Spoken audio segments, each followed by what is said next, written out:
ਵੀ ਖਬਰਨਾਮਾ ਦੇਖ ਰਹੇ ਸਾਰੇ ਦਰਸ਼ਕਾਂ ਨੂੰ ਪਿਆਰ ਭਰੀ ਸਤਿ ਸ਼੍ਰੀ ਅਕਾਲ। ਹੁਣ ਤੱਕ ਦੀ ਵੱਡੀ ਖਬਰ। ਪੰਜਾਬ ਸਰਕਾਰ ਵੱਲੋਂ ਗੁਲਾਬੀ ਸੁੰਡੀ ਕਾਰਨ ਨਰਮੇ ਦੇ ਹੋਏ ਨੁਕਸਾਨ ਲਈ ਕਿਸਾਨਾਂ ਨੂੰ ਮੁਆਵਜ਼ਾ ਦੇਣ ਦਾ ਐਲਾਨ ਕੀਤਾ ਗਿਆ ਹੈ। ਇਸ ਸੰਬੰਧੀ ਪ੍ਰੈਸ ਕਾਨਫਰੰਸ ਕਰਦੇ ਹੋਏ ਖੇਤੀ ਮੰਤਰੀ ਰਣਦੀਪ ਸਿੰਘ ਨਾਭਾ ਨੇ ਕਿਹਾ ਹੈ ਕਿ ਕਾਂਗਰਸ ਪਾਰਟੀ ਹਮੇਸ਼ਾ ਕਿਸਾਨਾਂ ਦੇ ਨਾਲ ਖੜੀ ਹੈ। ਖੇਤੀਬਾੜੀ ਮੰਤਰੀ ਨੇ ਕਿਹਾ ਕਿ ਇਹ ਮੁਆਵਜ਼ਾ ਦੀਵਾਲੀ ਤੋਂ ਪਹਿਲਾਂ ਕਿਸਾਨਾਂ ਦੇ ਖਾਤਿਆਂ 'ਚ ਭੇਜ ਦਿੱਤਾ ਜਾਵੇਗਾ ਅਤੇ ਇਸ ਦੀ ਅੱਜ ਹੀ ਸ਼ੁਰੂਆਤ ਕੀਤੀ ਜਾ ਰਹੀ ਹੈ। ਉਹਨਾਂ ਕਿਹਾ ਕਿ ਕੁੱਲ 416 ਕਰੋੜ ਰੁਪਏ ਦਾ ਮੁਆਵਜ਼ਾ ਕਿਸਾਨਾਂ ਨੂੰ ਦਿੱਤਾ ਜਾ ਰਿਹਾ ਹੈ। ਖੇਤੀ ਮੰਤਰੀ ਨੇ ਕਿਹਾ ਕਿ 26 ਤੋਂ 32% ਦੇ ਨੁਕਸਾਨ ਤੇ 2000 ਰੁਪਏ ਪ੍ਰਤੀ ਏਕੜ ਅਤੇ 33 ਤੋਂ 75% ਦੇ ਨੁਕਸਾਨ ਤੇ 5400 ਰੁਪਏ ਪ੍ਰਤੀ ਏਕੜ ਦਾ ਐਲਾਨ ਕੀਤਾ ਗਿਆ ਹੈ। ਰਣਦੀਪ ਸਿੰਘ ਨਾਭਾ ਨੇ ਕਿਹਾ ਕਿ ਨਰਮੇ ਦੀ ਫਸਲ ਨੂੰ ਨੁਕਸਾਨ ਤੋਂ ਬਚਾਉਣ ਲਈ ਪੰਜਾਬ ਸਰਕਾਰ ਵੱਲੋਂ ਕਈ ਉਪਰਾਲੇ ਕੀਤੇ ਜਾ ਰਹੇ ਹਨ। ਰਣਦੀਪ ਸਿੰਘ ਨਾਭਾ ਨੇ ਕਿਹਾ ਕਿ ਪੰਜਾਬ ਸਰਕਾਰ ਆਪਣੇ ਸਾਧਨਾਂ ਮੁਤਾਬਕ ਕਿਸਾਨਾਂ ਨੂੰ ਵੱਧ ਤੋਂ ਵੱਧ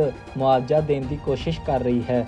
ਇਸ ਦੇ ਨਾਲ ਹੀ ਉਹਨਾਂ ਨੇ ਕਿਹਾ ਕਿ ਇਹ ਇਤਿਹਾਸਿਕ ਫੈਸਲਾ ਹੈ ਅਤੇ ਦੇਸ਼ ਦੀ ਕਿਸੇ ਵੀ ਸਰਕਾਰ ਨੇ ਇੰਨੇ ਮੁਆਵਜ਼ੇ ਦਾ ਐਲਾਨ ਨਹੀਂ ਕੀਤਾ। ਉਹਨਾਂ ਨੇ ਕਿਹਾ ਕਿ 416 ਕਰੋੜ ਰੁਪਏ ਸਰਕਾਰ ਕਿਸਾਨਾਂ ਦੇ ਖਾਤਿਆਂ ਵਿੱਚ ਪਾਵੇਗੀ ਅਤੇ 10% ਟੈਕਸ ਵਾਲਿਆਂ ਲਈ ਨੀਤੀ ਡੀਸੀ ਬਣਾਉਣਗੇ। ਉਹਨਾਂ ਕਿਹਾ ਕਿ ਪੰਜਾਬ ਹੀ ਅਜਿਹਾ ਸੂਬਾ ਹੈ ਜਿਸ ਨੇ ਅੰਦੋਲਨ ਤਹਿਤ ਸ਼ਹੀਦ ਹੋਏ ਕਿਸਾਨਾਂ ਨੂੰ ਨਿਯੁਕਤੀ ਪੱਤਰ ਦਿੱਤੇ ਹਨ। ਉਗਰਾਹਾਂ ਦੇ ਬਿਆਨ ਤੇ ਖੇਤੀਬਾੜੀ ਮੰਤਰੀ ਕਾਕਾ ਰਣਦੀਪ ਸਿੰਘ ਨਾਭਾ ਨੇ ਕਿਹਾ ਕਿ ਸਰਕਾਰ ਕੋਲ ਜਿੰਨੀ ਰਾਸ਼ੀ ਹੈ ਉਸ ਮੁਤਾਬਕ ਹੀ ਉਹ ਮੁਆਵਜ਼ਾ ਦੇ ਰਹੇ ਹਨ।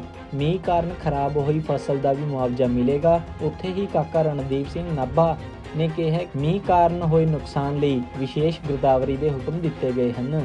ਫਿਲਹਾਲ ਸਰਕਾਰ ਕੋਲ ਇਸ ਗੱਲ ਦਾ ਕੋਈ ਠੋਸ ਅੰਕੜਾ ਨਹੀਂ ਹੈ ਕਿ ਨੁਕਸਾਨ ਕਿੰਨਾ ਹੋਇਆ ਹੈ। ਪੰਜਾਬ ਵਿੱਚ ਸਿਆਸੀ ਮੁੱਦਾ ਬਣ ਚੁੱਕੇ ਪ੍ਰਾਈਵੇਟ ਥਰਮਲ ਅਤੇ ਸੋਲਰ ਪਲਾਂਟਾਂ ਨਾਲ ਕੀਤੇ ਬਿਜਲੀ ਸਮਝੌਤੇ ਰੱਦ ਹੋ ਸਕਦੇ ਹਨ। ਚਰਨਜੀਤ ਚੰਨੀ ਸਰਕਾਰ ਵੱਡਾ ਫੈਸਲਾ ਲੈ ਸਕਦੀ ਹੈ। ਪੰਜਾਬ ਸਰਕਾਰ ਇਹ ਪ੍ਰਸਤਾਵ 8 ਨਵੰਬਰ ਨੂੰ ਬੁਲਾਏ ਜਾਣ ਵਾਲੇ ਵਿਧਾਨ ਸਭਾ ਸੈਸ਼ਨ ਦੇ ਵਿਸ਼ੇਸ਼ ਇਜਲਾਸ ਵਿੱਚ ਲਿਆ ਸਕਦੀ ਹੈ। ਅਧਿਕਾਰੀ ਇਸ ਦੀ ਤਿਆਰੀ ਕਰ ਰਹੇ ਹਨ। ਸਰਕਾਰ ਵੀ ਸਸਤੀ ਅਤੇ ਲੋੜੀਂਦੀ ਬਿਜਲੀ ਦਾ ਬਦਲ ਲੱਭ ਰਹੀ ਹੈ। ਇਸ ਸੰਬੰਧੀ ਸਰਕਾਰ ਵੱਲੋਂ ਸ਼ੁੱਕਰਵਾਰ ਨੂੰ ਹੀ 500 ਮੈਗਾਵਾਟ ਬਿਜਲੀ ਖਰੀਦਣ ਲਈ ਟੈਂਡਰ ਜਾਰੀ ਕਰ ਦਿੱਤੇ ਗਏ ਹਨ, ਜਿਸ ਵਿੱਚ ਸਰਕਾਰ ਵੱਲੋਂ 2.33 ਰੁਪਏ ਤੋਂ ਲੈ ਕੇ 2.69 ਰੁਪਏ ਪ੍ਰਤੀ ਕਿਲੋਵਾਟ ਤੱਕ ਘੱਟ ਦਰਾਂ ਦੀ ਪੇਸ਼ਕਸ਼ ਕੀਤੀ ਗਈ ਹੈ। ਸੂਤਰਾਂ ਦੀ ਮੰਨੀਏ ਤਾਂ ਮੁੱਖ ਮੰਤਰੀ ਚਰਨਜੀਤ ਸਿੰਘ ਚੰਨੀ ਨੇ ਆਪਣੇ 2 ਮੰਤਰੀਆਂ ਨਾਲ ਪਾਵਰਕਾਮ ਦੇ ਅਧਿਕਾਰੀਆਂ ਨਾਲ ਪਾਵਰ ਪਰਚੇਜ਼ ਐਗਰੀਮੈਂਟ ਨੂੰ ਰੱਦ ਕਰਨ ਸੰਬੰਧੀ ਮੀਟਿੰਗ ਕੀਤੀ, ਜਿਸ ਵਿੱਚ ਕਾਨੂੰਨੀ ਮਾਹਰ ਵੀ ਬੁਲਾਏ ਗਏ ਸਨ। ਸਰਕਾਰ ਨੇ ਦੇਸ਼ ਦੇ ਕੁਝ ਚੋਟੀ ਦੇ ਕਾਨੂੰਨੀ ਮਾਹਰਾਂ ਨਾਲ ਵੀ ਗੱਲਬਾਤ ਕੀਤੀ ਹੈ ਤਾਂ ਜੋ ਬਿਜਲੀ ਸਮਝੌਤੇ ਦੇ ਮੁੱਦੇ ਤੇ ਸਰਕਾਰ ਕਾਨੂੰਨੀ ਲੜਾਈ 'ਚ ਨਾ ਉਲਝੇ। ਪੰਜਾਬ ਸਰਕਾਰ ਵੀ ਇਸ ਮਸਲੇ ਵਿੱਚ ਕੋਈ ਵਿਚਕਾਰਲਾ ਆਧਾਰ ਲੱਭ ਸਕਦੀ ਹੈ। ਪੰਜਾਬ ਵਿੱਚ ਲਿਆਂਦੇ ਜਾ ਰਹੇ ਬਿੱਲ ਵਿੱਚ ਥਰਮਲ ਅਤੇ ਸੋਲਰ ਪਲਾਂਟਾਂ ਨੂੰ ਵੀ ਮੌਕਾ ਦਿੱਤਾ ਜਾਵੇਗਾ। ਇਸ ਨੂੰ ਸਮਾਪਤੀ ਅਤੇ ਮੁੜ ਗੱਲਬਾਤ ਨਾਲ ਜੋੜਿਆ ਗਿਆ ਹੈ। ਜੇਕਰ ਕੋਈ ਪਲਾਂਟ ਐਗਰੀਮੈਂਟ ਰੱਦ ਨਹੀਂ ਕਰਨਾ ਚਾਹੁੰਦਾ ਤਾਂ ਉਹ ਸਰਕਾਰ ਨਾਲ ਰੇਟ ਨੂੰ ਲੈ ਕੇ ਮੁੜ ਗੱਲਬਾਤ ਕਰ ਸਕਦਾ ਹੈ। ਚੰਨੀ ਸਰਕਾਰ ਇਹ ਵੱਡਾ ਕਦਮ ਚੁੱਕਣ ਦੀ ਤਿਆਰੀ ਵਿੱਚ ਹੈ। ਜਿਵੇਂ ਪੰਜਾਬ ਵਿਧਾਨ ਸਭਾ ਚੋਣਾਂ ਨੇੜੇ ਆ ਰਹੀਆਂ ਹਨ, ਪੰਜਾਬ ਦੇ ਸਿਆਸੀ ਦਲਾਂ ਵਿੱਚ ਵੱਡਾ ਫੇਰਬਦਲ ਹੋ ਰਿਹਾ ਹੈ। ਵੱਡੇ ਸਿਆਸੀ ਆਗੂ ਇੱਕ ਪਾਰਟੀ ਤੋਂ ਦੂਜੀ ਪਾਰਟੀ ਵਿੱਚ ਸ਼ਾਮਲ ਹੋ ਰਹੇ ਹਨ। ਦੱਸ ਦਈਏ ਕਿ ਸ਼੍ਰੋਮਣੀ ਅਕਾਲੀ ਦਲ ਨੂੰ ਇੱਕ ਹੋਰ ਵੱਡਾ ਝਟਕਾ ਲੱਗਿਆ ਹੈ। ਅਕਾਲੀ ਦਲ ਦੇ IT ਸੈੱਲ ਦੇ ਪ੍ਰਧਾਨ ਤੇ ਸਾਬਕਾ ਉਪ ਮੁੱਖ ਮੰਤਰੀ ਸੁਖਬੀਰ ਸਿੰਘ ਬਾਦਲ ਦੇ OSD ਰਹੇ ਪਰਮਿੰਦਰ ਸਿੰਘ ਬਰਾੜ ਕਾਂਗਰਸ 'ਚ ਸ਼ਾਮਲ ਹੋ ਗਏ ਹਨ। ਪਰਮਿੰਦਰ ਸਿੰਘ ਬਰਾੜ SOI ਦੇ ਫਾਊਂਡਰ ਮੈਂਬਰ ਵੀ ਰਹੇ ਹਨ। ਬਰਾੜ ਨੂੰ ਕਾਂਗਰਸ ਪਾਰਟੀ 'ਚ ਸ਼ਾਮਲ ਕਰਾਉਣ ਤੋਂ ਬਾਅਦ ਜਨਰਲ ਸਕੱਤਰ ਕਾਂਗਰਸ KC ਵੇਣੂਗੋਪਾਲ ਨੇ ਉਹਨਾਂ ਨੂੰ ਮੁਬਾਰਕਾਂ ਦਿੱਤੀਆਂ ਹਨ। ਦੱਸ ਦਈਏ ਕਿ ਪਰਮਿੰਦਰ ਸਿੰਘ ਬਰਾੜ ਪਿਛਲੇ ਕਈ ਸਾਲਾਂ ਤੋਂ ਸ਼੍ਰੋਮਣੀ ਅਕਾਲੀ ਦਲ 'ਚ ਸੇਵਾ ਨਿਭਾ ਰਹੇ ਹਨ। ਇਸ ਆਗੂ ਦਾ ਅਕਾਲੀ ਦਲ ਪਾਰਟੀ ਨੂੰ ਛੱਡਣ ਦਾ ਕਾਰਨ ਸੁਖਬੀਰ ਬਾਦਲ ਤੇ ਮਜੀਠੀਆ ਦੀ ਅਣਦੇਖੀ ਕਾਰਨ ਹੀ ਉਹ ਕਾਂਗਰਸ 'ਚ ਸ਼ਾਮਲ ਹੋਏ ਹਨ। ਹੁਣ ਦੇਖਣਾ ਹੋਵੇਗਾ ਕਿ ਇਸ ਆਗੂ ਨੂੰ ਕਾਂਗਰਸ 'ਚ ਕਿਹੜੀਆਂ ਵੱਡੀਆਂ ਜ਼ਿੰਮੇਵਾਰੀਆਂ सौंपियां जाती हैं। सारी पार्टियों को व्यापारियों की याद आती है चुनाव के पहले। चुनाव के पहले क्यों याद आती है? सारी पार्टियों को व्यापारियों से पैसा चाहिए। मेरे को आपसे पैसा नहीं चाहिए। मैं आपको पंजाब की तरक्की में पार्टनर बनाने आया हूं, भागीदार बनाने आया हूं। हम मिलके तरक्की करेंगे, पंजाब की मिलके तरक्की करेंगे, डर का माहौल खत्म करेंगे, अच्छा माहौल पैदा करेंगे। ये बात मैंने जालंधर में और लुधियाना में भी कही थी। 2 दिन बाद मैंने अखबार में पढ़ा कि चन्नी साहब ने बयान दिया है कि मैं आपको पार्टनर बनाना चाहता हूं। मैंने कहा कि हम इंस्पेक्टर राज खत्म करेंगे, तो चन्नी साहब ने अखबार में इश्तिहार लगाया कि मैं इंस्पेक्टर राज खत्म करूंगा।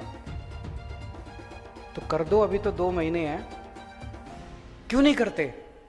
कहते क्यों हो? चन्नी साहब कह रहे हैं मैं इंस्पेक्टर राज खत्म करूंगा, करो ना, करते क्यों नहीं? नीयत नहीं है, नीयत खराब है। करना हो तो 2 महीने क्या, 49 दिन ही बहुत थे। 49 दिन के अंदर ऐसा करिश्मा करके दिखाया था दिल्ली के अंदर, पूरी दुनिया में चर्चा हुई थी। चन्नी साहब के पास तो 5 महीने मिले हैं उनको। अगर वो चाहें इंस्पेक्टर राज भी खत्म कर सकते हैं, इंडस्ट्री को पार्टनर भी बना सकते हैं, आपकी समस्याएं भी दूर कर सकते हैं। होगा नहीं। इसीलिए मैं कहता हूं आम आदमी को नकल करना आसान है, अमल करना मुश्किल है। अमल नहीं होता।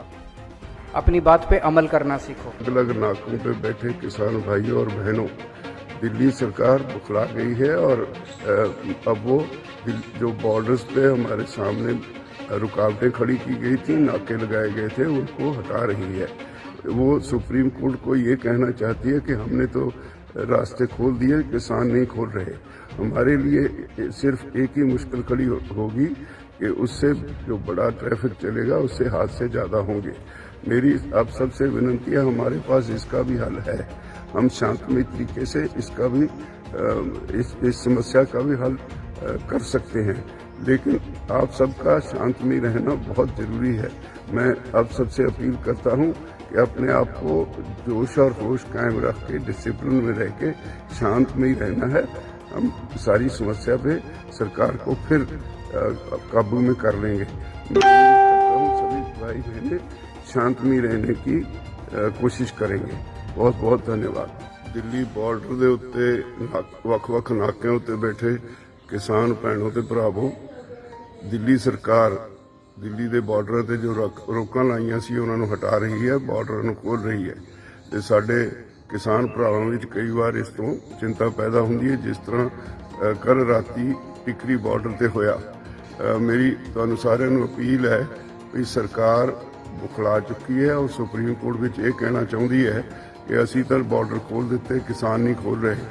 ਸਾਨੂੰ ਇਸ ਲਈ ਖਤਰਾ ਇੱਕੋ ਹੈ ਕਿ ਇਸ ਨਾਲ ਵੱਡਾ ਟ੍ਰੈਫਿਕ ਚੱਲੇਗਾ, ਉਸ ਨਾਲ ਹਾਦਸੇ ਹੋਣਗੇ। ਤੇ ਮੇਰੀ ਤੁਹਾਨੂੰ ਸਾਰਿਆਂ ਨੂੰ ਅਪੀਲ ਹੈ ਕਿ ਇਹ ਉਹ ਸਮਾਂ ਹੈ ਜਦੋਂ ਮੋਦੀ ਸਰਕਾਰ ਨੂੰ ਸਾਰੀ ਦੁਨੀਆ ਵਿੱਚੋਂ ਲਾਹਨਤਾਂ ਪੈ ਰਹੀਆਂ ਹਨ। ਤੁਹਾਡਾ ਮੋਰਚਾ ਸਿਖਰ ਤੇ ਗਿਆ ਹੋਇਆ ਹੈ, ਇਸ ਲਈ ਸਾਰੇ ਸ਼ਾਂਤ ਰਹੋ, ਡਿਸਿਪਲਿਨ ਵਿੱਚ ਰਹੋ। ਤੁਹਾਡਾ ਕੋਈ ਕੁਝ ਵਿਗਾੜ ਨਹੀਂ ਸਕਦਾ। ਸਾਡੇ ਕੋਲ ਬਹੁਤ ਸਾਰੇ ਸ਼ਾਂਤਮਈ ਢੰਗ ਤਰੀਕੇ ਹਨ ਜਿਸ ਨਾਲ ਅਸੀਂ ਇਸ ਸਮੱਸਿਆ ਉੱਤੇ ਵੀ ਕਾਬੂ ਪਾ ਸਕਦੇ ਹਾਂ। ਇਸ ਲਈ ਮੇਰੀ ਤੁਹਾਨੂੰ ਬਾਰ-ਬਾਰ ਸਾਰੇ ਭਰਾਵਾਂ ਨੂੰ ਅਪੀਲ ਹੈ ਕਿ ਜੋਸ਼ ਦੇ ਨਾਲ ਹੋਸ਼ ਕਾਇਮ ਰੱਖਣਾ ਬਹੁਤ ਜ਼ਰੂਰੀ ਹੈ, ਸ਼ਾਂਤਮਈ ਰਹਿਣਾ ਬਹੁਤ ਜ਼ਰੂਰੀ ਹੈ। ਇਹੀ ਤੁਹਾਡੇ ਮੋਰਚੇ ਦੀ ਜਿੱਤ ਲਈ ਸਭ ਤੋਂ ਵੱਡਾ ਹਥਿਆਰ ਸਾਬਤ ਹੋਵੇਗਾ। ਬਹੁਤ ਬਹੁਤ ਧੰਨਵਾਦ।